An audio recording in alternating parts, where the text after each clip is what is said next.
Hello and welcome to Skyheiser Productions coverage of the 2022 St. Charles Open, production powered by Lone Star Disc. The St. Charles Open is presented to you by Smokin Aces Disc Golf, the St. Charles County Disc Golf Club, Bushnell Disc, and Discraft. I'm Kevin Copeland. I'm back here with Justin J-Mo Mount. Excited to be back for another 9, Kev. Yeah, we're here at the back 9 at Quail Ridge, round 2. We got 2 guys sitting 1 under, 2 guys sitting 1 over. Pretty typical at Quail from the blue pads. It's a long stretch. You get that. Max Anderson still in the lead overall at 8 down. Let's get to this wooded part of the course. This is hole 10. It's a par 3 at 330 feet. Boy, there's a lot you got to miss in the middle of that fairway. Yeah, there's some tight lines there. Yeah, I feel like we'll see probably some backhands, the little flex shot, and there's also a forehand line that you might see from some of these guys.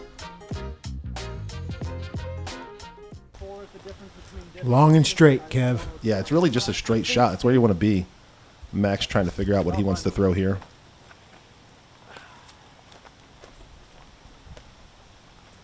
You can barely even see a gap there, but there are a couple tunnels. I think he's throwing a putter. Wouldn't surprise me. This guy's mashing. That's a mid-range. A little turned over. That's up there, though. That's fine. Really just trying to get it up the hill. Anywhere up the hill, you're fine. Jonathan also throwing backhand.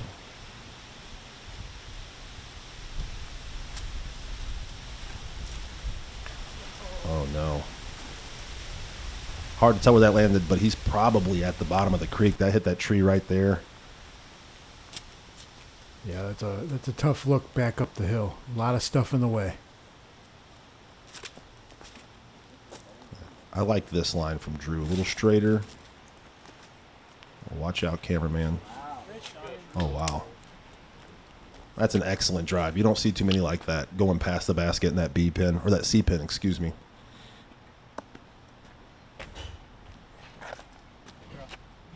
Looks like we will see a forehand from Zach Johnson.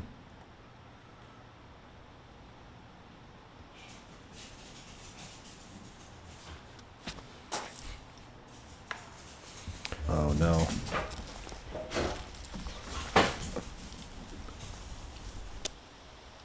Yeah, Jonathan way down there near the creek.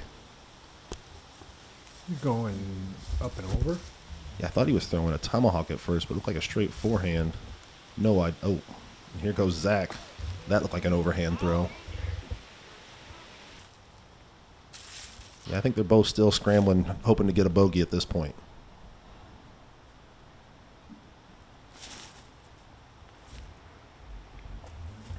That'll do just fine.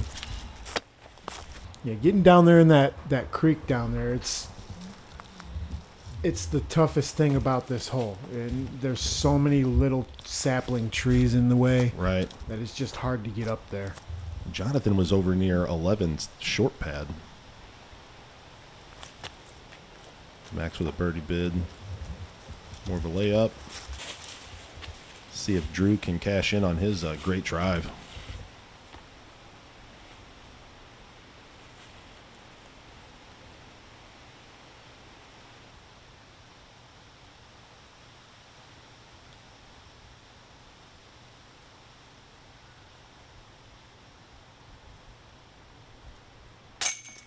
Excellent putt.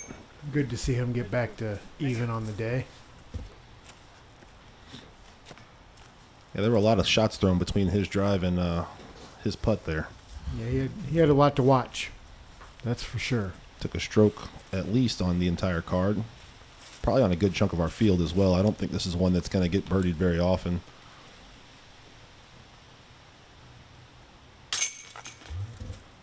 Jonathan gets his bogey. Max taps in for his par. Zach Johnson looking a little frustrated with that one. He takes a bogey as well. Hole 11, par 3, 289 feet. A long downhill shot for the righties. I think you're going to see a lot of putter or mid-range turnover shots. There's also the forehand option. As As you can see, the basket is on the stump. We're in death putt territory if you land short of that.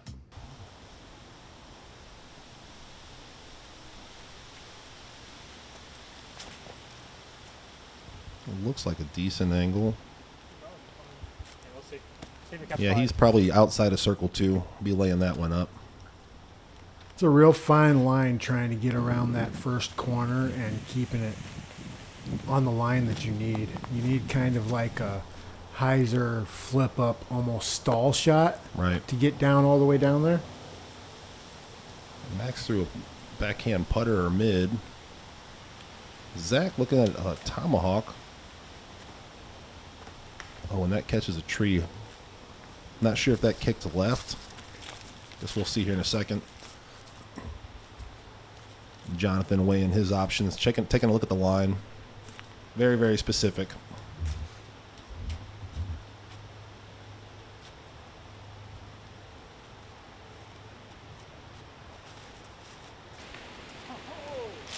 He hit an early tree on the right side. And Zach did kick a little left.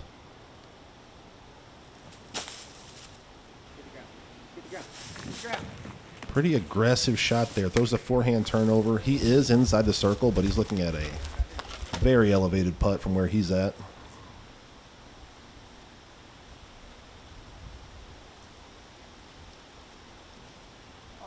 Come on. Jonathan with a similar shape. Also just a little hot. He's outside the circle, probably about 38 feet. Real tough putt from there. I expect we'll see Max laying this one up. Yeah, you don't want to play with that green. No, you get behind that, and it's just a hard putt to get all the way up there. Drew looks like he's thinking about it.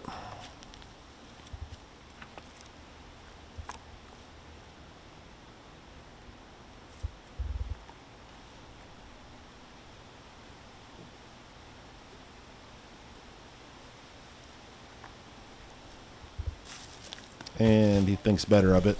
Lays that one up. I think it's a smart move. I think it's the right move there. Yeah, you definitely don't want to go past that basket. You can get a 4 or 5 real quick. As you see how high that basket is right now. Good bid. But see, now he's got another tricky putt coming back.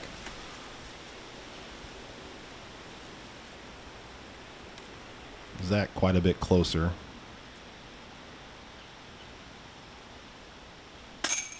Makes good just over the top of the basket.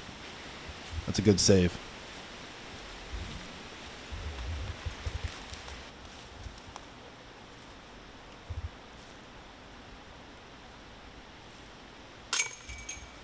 Oh, and Jonathan gets spit out. He's going to have a tap in double bogey, I believe. He's going the wrong way. Yeah, you know he's frustrated right now. You see being at +3 and taking more strokes.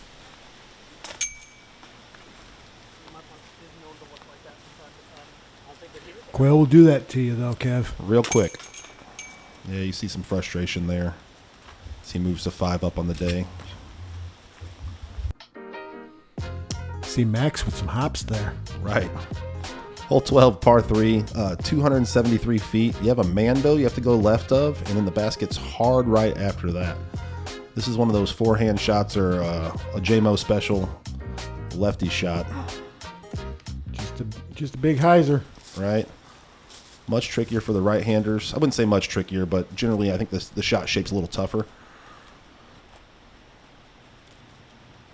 And I believe the drop zone is right next to the Mando tree if you do miss. Yeah, once you get around that Mando, you got the sisters and then the evil sister. The twins and then the evil sister to get by. And then you're pretty much home free as long as you're on that spike hyzer angle. Yeah, I'm not sure which one Drew hit, but he did hit one of those Guardians that J-Mo was mentioning. Almost looks like a putter from Max. I like this shot, the putter turnover. You really see that shot a lot among the righties. It looked like he pushed a little too straight, kind of on that path from hole 10. But he's up there. This is another hole that rollaways can be awful. You'll see that green when we get up there. It's treacherous. Yeah, you really hope you want to hit that bush. If you miss the basket, hit the bush. Right.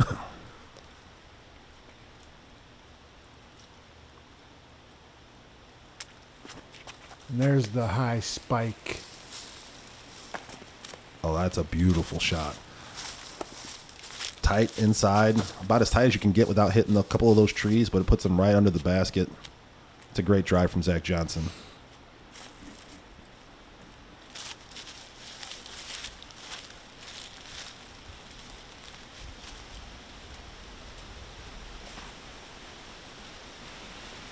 Jonathan throwing that, maybe a backhand mid turnover. Maybe circle's edge, it looked like. Oh, no. He missed the Mando. I thought it looked awful inside, but it was hard to tell from that camera angle. So he's throwing 3 here. That was an interesting line. Well, there's that little bush right in front of the drop zone. It's kind of just a pain in the butt. You have to go over it or around it. Drew pitches up. This green's so scary because there's so many rocks and little stumps and stuff that can pick your disc up and just make it head on down the hill. Oh, even when I'm trying to lay up sometimes, you'll catch a root, catch a rock, now you're down the hill. Max laying up and a little bit short. Yeah, I'm guessing he didn't want to play around with those roots, put the disc somewhere where he can confidently make a putt, or hopefully. This is Jonathan's birdie bid.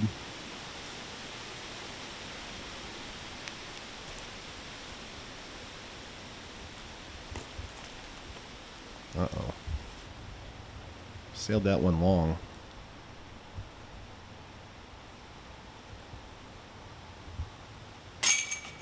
Great putt from Max. Yeah, that was a little further out than you'd want for your par. Yeah, with being a death putt, yes. Jonathan for par.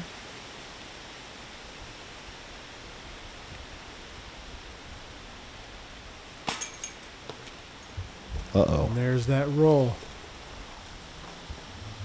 And that's what we're talking about. And that actually stopped about halfway down. It can get real bad down there. When you get all the way down there and you're behind a wall of brush. Oh, Makes wow. good on the comeback. That's the coolest bogey I've seen so far today. Great putt. Drew with another par. We did have one birdie. Only one birdie on the day, and that was Really? Scotty Paul. Scotty Paul. I'm guessing a forehand, one finger forehand from him. Oh, yeah.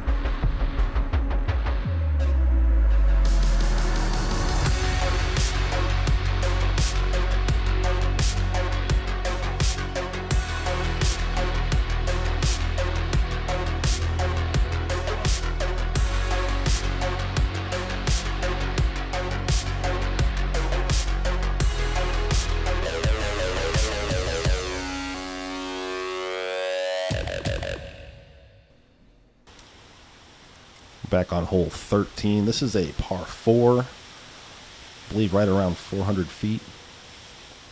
Maybe even shorter than that. You gotta see this. I would have liked to have seen this in the other pin position that's straight through the gap. Sure. Give him a chance to attack. Yeah, last year we saw one eagle on it, and it was from Drew Cantrell. So I would have loved to have seen him maybe attempt it again. Yeah, this hole tends to make guys throw this first shot here. Oh, no. It's just a soft hyzer to get out into that field on the left, but if you kick right, there is a major drop-off, and that's where Max will find himself. It's still tough, though. You got to wrap it around the corner without going wide and skinny. Right. Because you got that Mando right in front of you that you got to get around. Exactly. This looks great. Yeah, flex forehand. This is really how to push it for the eagle. Wow. That's an excellent drive. We didn't have the flyover, so I don't remember exactly where the pin was here. The pin's up left in B. Okay. Oh. So right behind that tree where he landed is where you get into the little sapling trees that guard the basket. So he'll be looking at the basket, but it will be probably about 40, 50 feet through the saplings. Right. I saw Jonathan throw a spike hyzer off a tee pad. I have not seen that before. Max does pitch out. You can see that wall of trees J-Mo's mentioning right in the basket there, top center.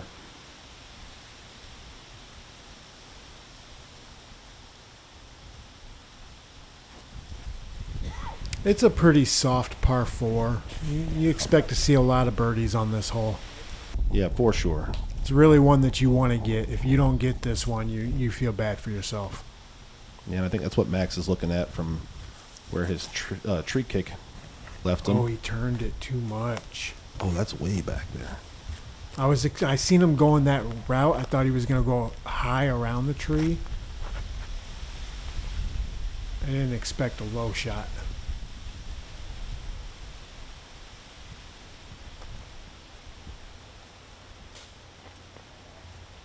Max will save par. This is an eagle bid for Zach. There's that little pine tree that'll catch your disc too. Yeah, you don't want to be underneath of it. Definitely not. I've been there a bunch. He'll have a tap in birdie. Oh, wow. The struggles of being wide.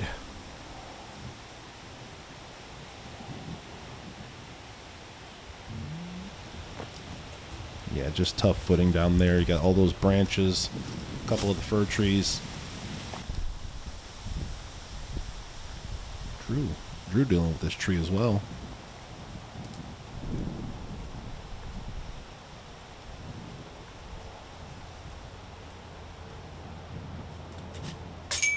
Ooh. He had a lane, it looks like, but high right side chains, and that doesn't stick.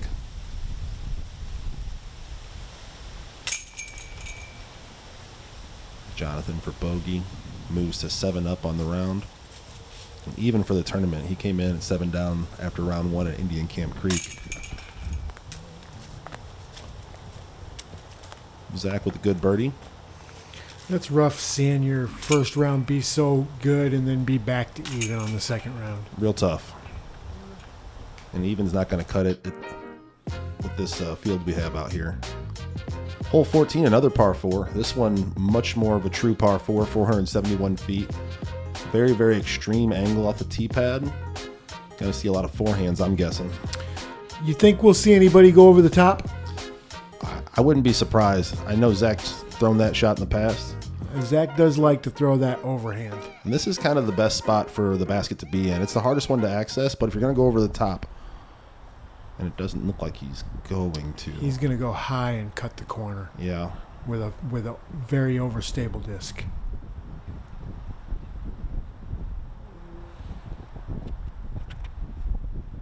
Oh, it's Maybe too not. overstable. Yeah, it's coming out early. I don't think he meant to throw it that line. But where he ended up, it's not a bad spot to approach the green. It's not. He's got a wide open shot.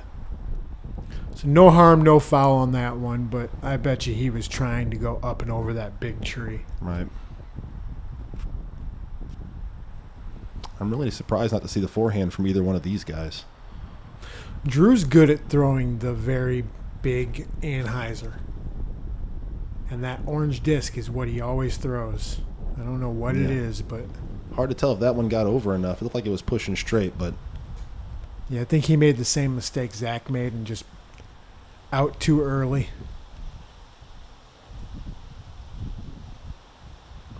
We also don't know what the wind's doing right now, so... Yeah, I have a feeling it's blowing left to right. Saw Max's chalk dust kind of blowing in the wind there. Trying to let that wind help push it right. That also looks too straight. Oh, boy. That thing just turned back to straight real quick, and it's out in the pasture. Like towards hole 18. Yeah, it's in the no-mo. That's bad when you throw this hole and you see the full flight. Yeah. You do not want that. Here's the over the top. Let's see if our catch cam can earn their paycheck today. Oh, wow. He's going to be in a good spot. Yeah, there's a bunch of stuff to get through from down there. Yeah, he's pretty close to the basket, but look at where Max got to. Yeah, I think that camera angle is just deceiving. Maybe. I thought he took off. Yeah, I mean, we saw the full flight. I'm surprised that he was right there.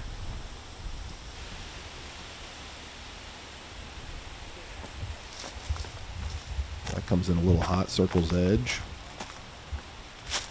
Another one of these greens out of Quail that is very protected even when you're in the circle. And this is kind of what we said with Zach. I mean, prime spot to approach the green. Green is hot. It's fast. Yeah, you definitely want to come in before the basket and nestle in. And he didn't quite get that, and he's going to be outside the circle, I believe. Looks to be yes.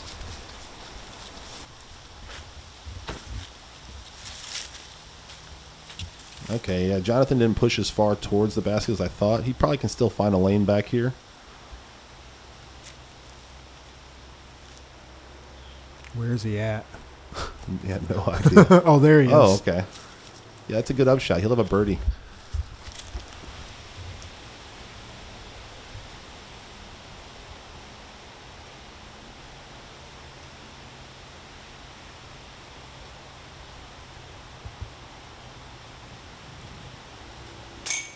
Excellent putt from Drew, right on the pipe.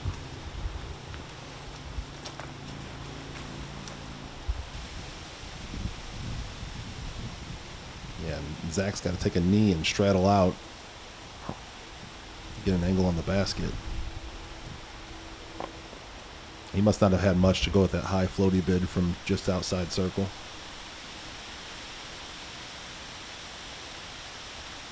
Here is Max.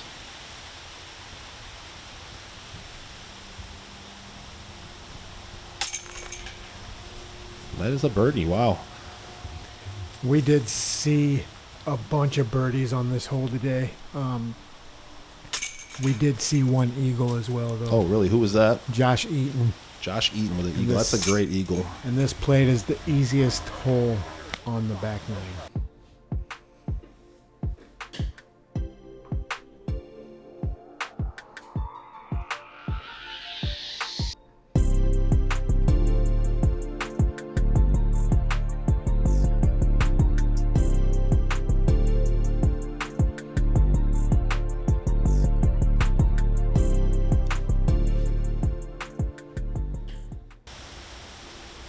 Join back here on hole 15. We didn't get a flyover, but this is a very tough. You got to get up and over everything. Yeah, I'm not sure if he got high enough. It's a high turning shot for the forehand to get out into this field. Is the pin in the top right? I believe so.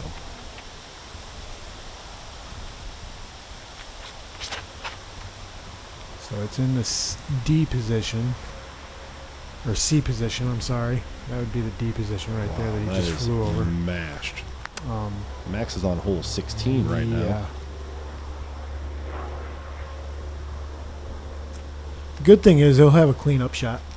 For sure. As long as you get over these trees, you'll have a cleanup and approach to the basket. High forehand from Jonathan. A lot of power on that one. Circle 2, it looks like, maybe 50, 55 feet.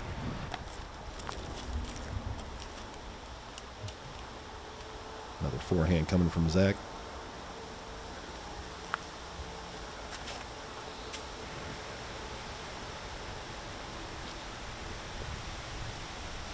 This is one of them holes you usually see mostly all threes unless somebody gets hung up in the trees. Right.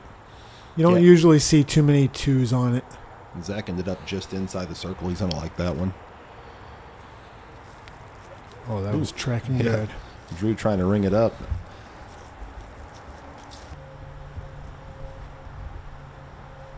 Now, what you can see here, this is actually the short part of 16's fairway, but wide open approach like Justin mentioned. Needs to get down. He should be fine there. Yeah. It's like a 20-footer. Might deal with some shrubbery in his hand. Yeah, swing, nothing huge there.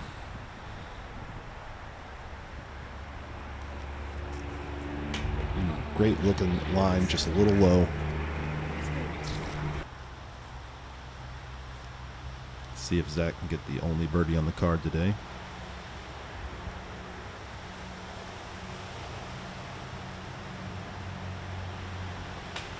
Oh, left it a little low. Yeah, and after a good drive, you really want to cash in on that. Like I said, there's not going to be a ton of twos out here, a lot of threes, but although we did see one today. Shout out to Adam Morrison for the lone birdie on the day. Lone birdie, huh? I'm kind of surprised at that. I feel like, like you said, if you get out in the field, par is pretty easy, but a good backhand turnover or a good forehand will get an opportunity.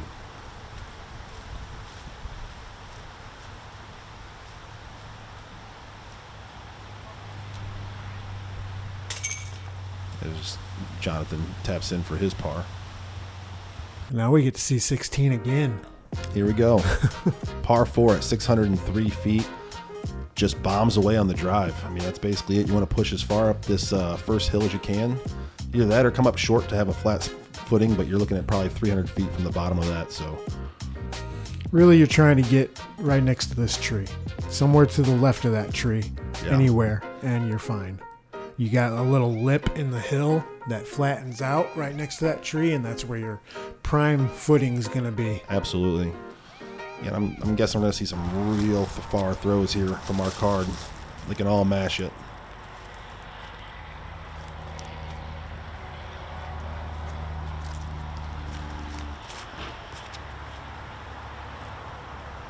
That get over that first bit of tree.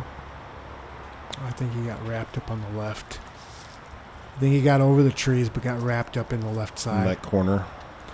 So who's your gamble on the longest throw here? Got to go with Zach Johnson on this card. I wouldn't be surprised to see Max or Jonathan though. They both rip it. I'm gonna guess it's probably gonna be Max. He's got that turnover. I wonder if Zach's gonna throw forehand or backhand. That's all gonna depend on how far he goes. But Max is gonna crush this. And crush it, he did. Holy cow! And he comes in a little deep of the B pin. He'll have a pretty open up shot from, I'm guessing, maybe 250 feet.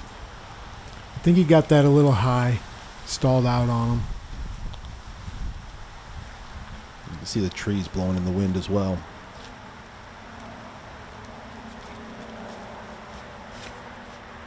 Oh, he put a move on this one.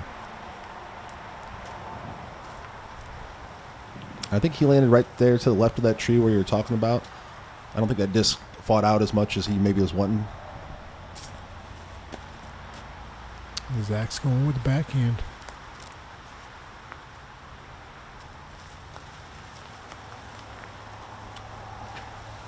Oh no, the wind got him. Still got it up there though. Yeah, and I don't think it was turned too much. Pretty stable disc, I'm guessing. Oh no, he did get him. Yeah, that's a tough spot. Real tough to get a birdie from here. You have to throw about a 350-foot forehand uphill from a knee. I think he might have just pitched out. I think he pitched up to the top of this little crest. So Drew did beat the corner. I thought he might have been in the weeds there. Throws his upshot quite a bit wide, though. Tough footing. It looks like he's going to have wind right in his face, too, by how that tree was blowing. This can be a tricky upshot from where Jonathan's at because it's so hard to judge that wind coming off the road. Excellent shot from him, though. He's about 15 feet. That's how you want to play the hole. Max is way up there. Yeah, on that left side, the further you get up, the better your footing is. Yeah, just perfect execution of hole 16 at Quail Ridge.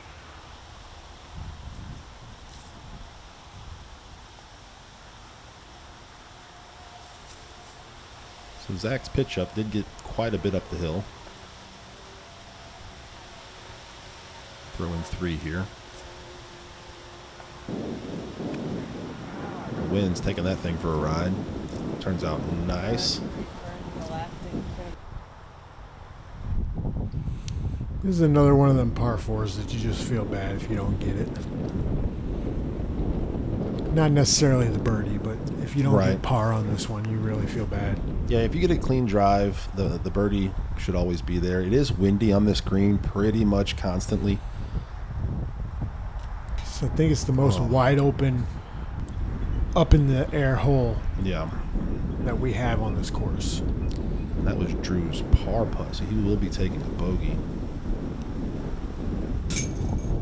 Oh no. Little high.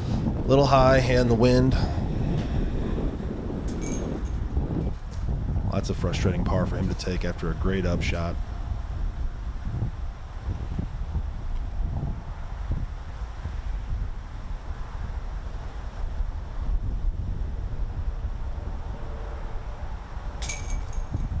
Yeah, and Zach taking his time there with that wind.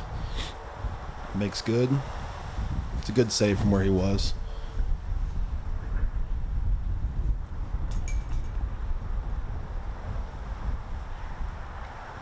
Max with just a great birdie.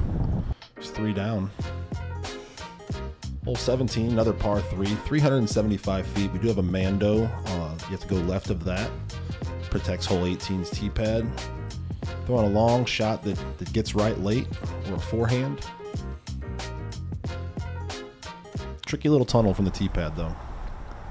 It really is from this longer tee pad. You got to somehow make the tunnel, but keep it low enough to get through and high enough to get over the middle stuff. And miss them telephone wires that you cannot see right here. Yeah, Max throws that late turning shot. Does come up a little early into the tree line. That was kind of the right idea, though, that slow turning shot for the righty backhand.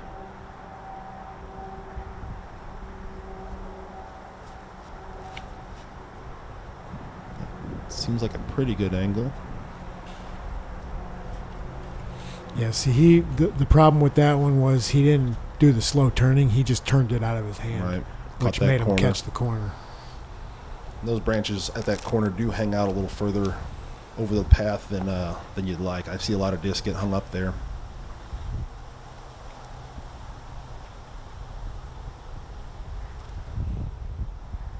This is a great opportunity for a forehand if you have a 375-foot power forehand. You know he does. Put it out there flat. Let it crash in. See, and he beats that corner, and he's I think he's in the circle. Probably in the circle, a little obstructed. Drew going to go with the forehand as well.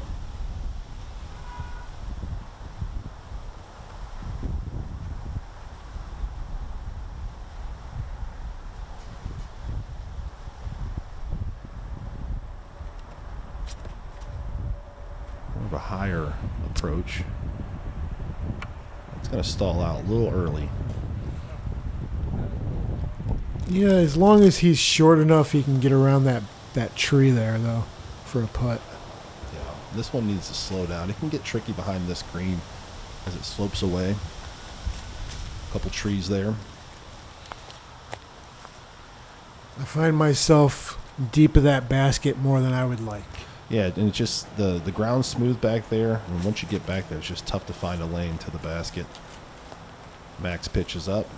There's this one tree that sits right deep of the basket, and if you're anywhere back there, you have to try and go up and over it or try and find a poking hole. Looks like Drew's going to give this a soft bid. He has that angle.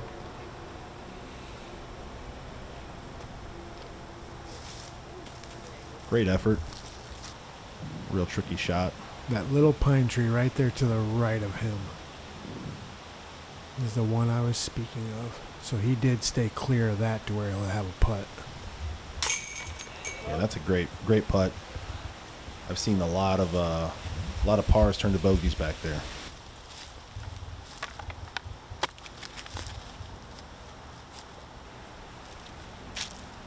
Zach pretty fortunate. He didn't get back there too far. Trying to take a stroke on the card here. That's a great 2. Gets him under par for the day.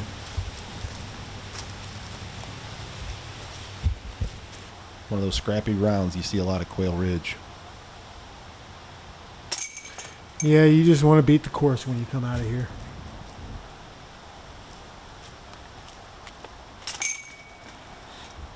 As we're seeing 3 downs, our best score on the round on the card right now. So hole 18, our final hole here. It's a par 3, a long one, 455 feet. You often have that wind coming off the road up top in the right. You're going to see guys throw the hyzer way right side, or maybe that forehand up the low gut. I like to take what a righty would throw, a forehand high and stall. Yeah. Like high with a lot of turn and then stall out at the end. I like to throw that backhand like that. You can throw the backhand through the middle as well. Just got to be turning the whole way. Looks like Zach's gonna bomb one out to the right. There is some OB, a walking path way off to the right, but you shouldn't have to worry about that.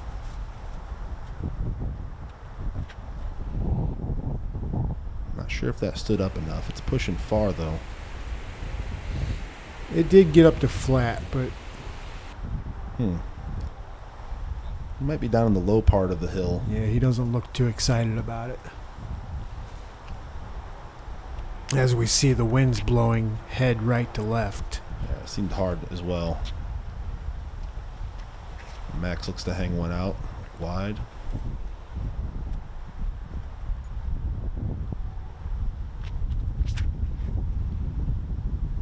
Oh yeah, I like this.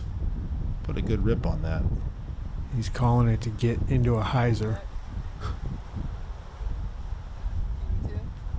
I guess we'll see when we get down there. I know he put a move on it. Yeah, you have to go pretty far to get clear of everything. Oh yeah.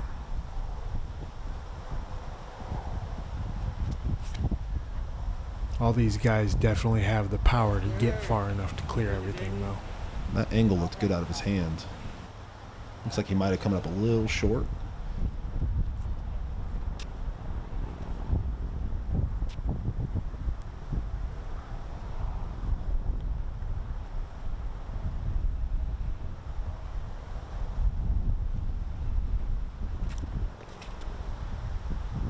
Drew fires high hyzer. Calling for it to get down. Yeah, I think that wind's really playing with him up in the air. Yeah, it's going to carry him, exposing that bottom plate.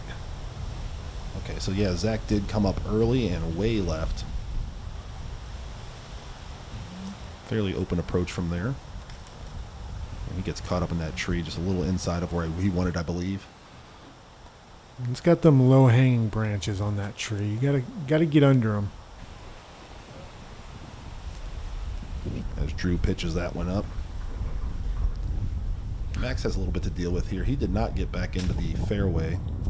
No, and he didn't get deep enough to clear everything either. Hard to tell where he's at. I think he's pretty close to the basket right now. He's short right. Okay, yeah. So if he would have gotten it far enough off the tee to clear them trees, he would have been total clear to the basket. And he lays out for that approach shot. He must have had a low ceiling he was dealing with.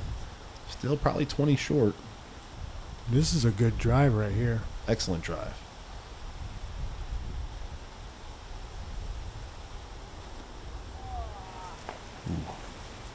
Airballs that one a little low and left. And I'm sure he wanted to put a little bit of ante on that, but he knew that the wind was going to knock him straight to the ground if he did.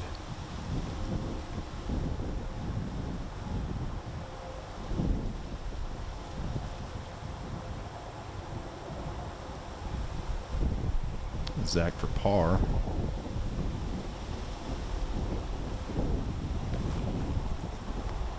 Lets that one go low and goes under the basket.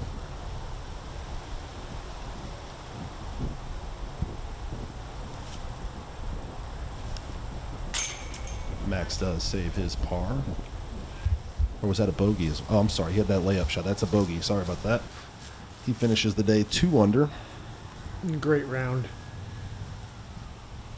Sure, he's not happy about taking the last bogey, but Same for Zach there. He goes to even par. Course didn't beat him. Looks like Max is going to lead with a hefty lead.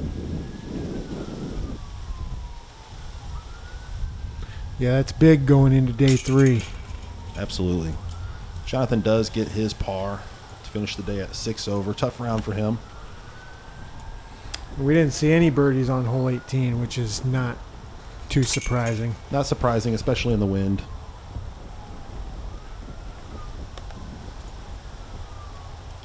And that will conclude the round 2 coverage of the 2022 St. Charles Open here at beautiful Quail Ridge Park in Wentzville, Missouri. Max Anderson going into the final round with a 4-stroke lead. He's sitting at 9 under par, 4 strokes over Drew Cantrell and Zach Johnson. Jack Schulte and Brock Roller sitting at 3 under. Brock will be joining our lead card for the final round at the park at New Melly Lakes. As always, please hit that like and subscribe button and follow Skyheiser Productions on YouTube for more disc golf coverage. I'm Kevin Copeland for Justin Mount. We'll see you next time.